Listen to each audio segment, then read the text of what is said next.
Hi team, it's Kevin again. In this week's installment, we're going to look at USA Ultimate Score Reporter to see how to enter the proper formats, location, and tournament information into the website to convey onto your teams. With sectionals and regionals coming up, this will be helpful to know for yourself as a coordinator to see how you convey this information to all qualifiers. Let's get started.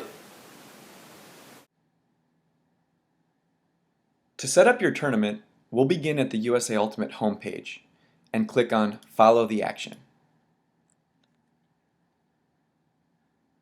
This will take us to the Score Reporter page, where you'll need to log into your account in the upper right-hand corner.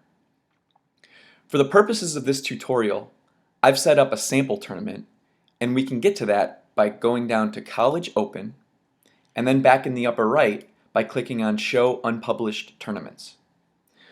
The sample event that I've begun is down here under 2013 College Regionals Test.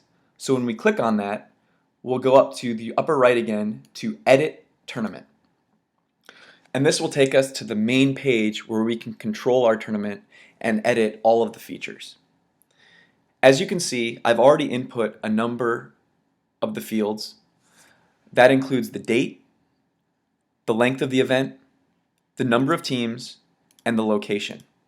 All of these fields are editable and can be customized for your specific tournament. If you have a website for your event, you can include the link here under Web. And additionally, the Publish field can be used to help control what information is actually displayed to the teams and players. So for instance, if you're currently editing your event, you can simply choose to not publish it. Finally, the Notes field can be used in order to convey certain information that might be tournament specific or certain rules that you want to let the players know about in advance of the event. Next, now that we've set up the basics, what we need to do is add our specific teams who are competing in the event. That's done up here with the Teams box. As you begin to type a team name in, you'll see a drop-down menu of teams that are already registered. So you can use that to help add the teams accordingly. I'll go through and add a couple just to show you how it's done. But then when you set up your event, you'll want to go through and add this up to the 16 teams that are fully attending. Once you've added the teams, the next step is to add your field maps. The field maps is an important category because it can be used to convey directions and logistics to teams.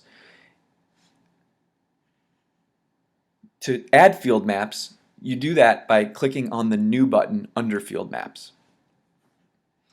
I'm going to set up a sample tournament location in Columbus, Ohio for this example. Once you type in the address of your field location, the maps will pull up and you can sort of center it so that you're able to add the fields to their desired location. Within this tournament setup for your mapping, in addition to adding fields, over on the left you see a number of other categories that can be added, and we'll go through some of those just to be able to learn how to use them. Starting with fields, most of the default information for field size is already input and you won't need to change that. However, if you're trying to control your field number, that's done up here in this top box, but for our purposes, we'll just start at field number 1. Once that's selected, all you have to do is go over to the map and click, and it'll drop a field into place. And when you click again, it'll drop successive fields, numbered accordingly.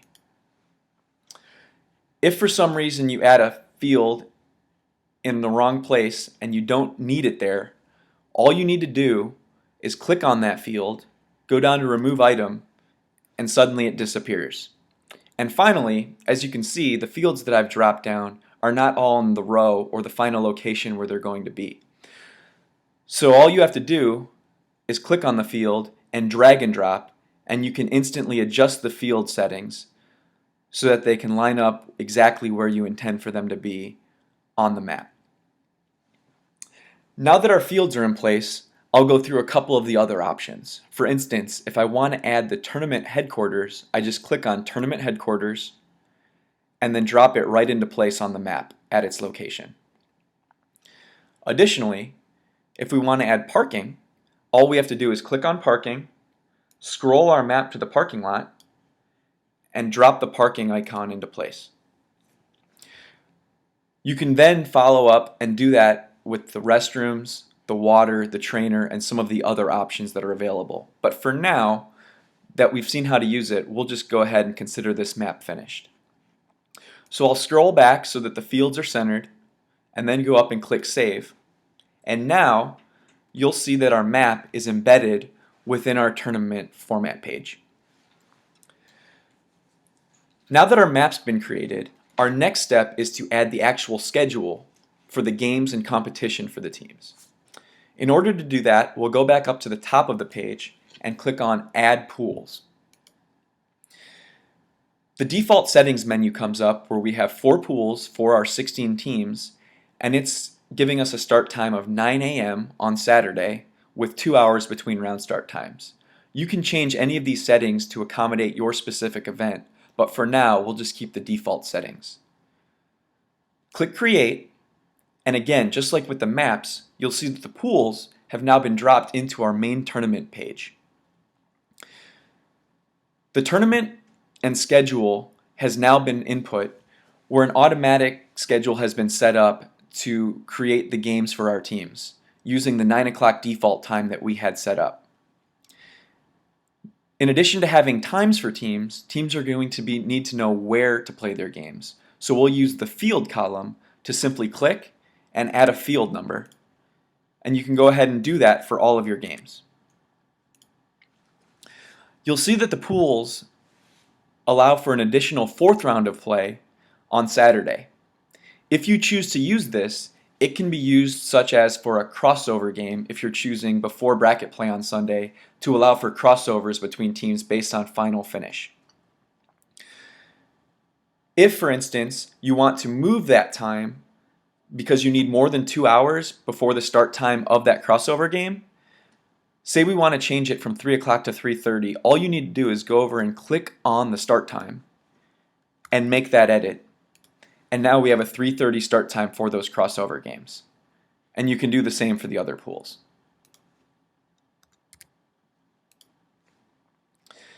Now that our Saturday pool play games have been included, we'll go and see how to add the bracket games for Sunday. Similar to the pools, all we'll do is go up to the upper left-hand corner and click Add Brackets. And again, we're given our default settings where we have a bracket that begins in pre-quarters, but if you wanted to reduce it to just the top 8 or top 4, you have that flexibility. And it gives us a start time of 9 a.m., but this time on Sunday, with the same hour and 2 hours between rounds. By clicking Create, we'll hold on to those default settings, and again, just like with the pools, the bracket has now been embedded within our tournament page. As you can see, the games are now taking place on Sunday at the time scheduled. And again, if we want to change some of those times, we can go in and manually do it. In order to drop teams into place for the bracket play, some of this is automated for you. At the end of pool play, we'll have teams that are seeded 1 through 4 based on their results. So if we want this first bracket play game, for instance, to be the team that finishes first in Pool A versus the team that finishes 4th in Pool D, all we need to do is click in the box, insert 1A, click in the second box, insert 4D, and now the website will know that as you're inputting the results into the pools up here, it will calculate and determine who finishes 1st through 4th and drop the appropriate teams into their place in the bracket. You can then go through and fill out all 16 teams just like I did for the first game. Just like with pool play, in addition to needing to know who is playing and when they're playing, obviously teams will need to know what field they're on.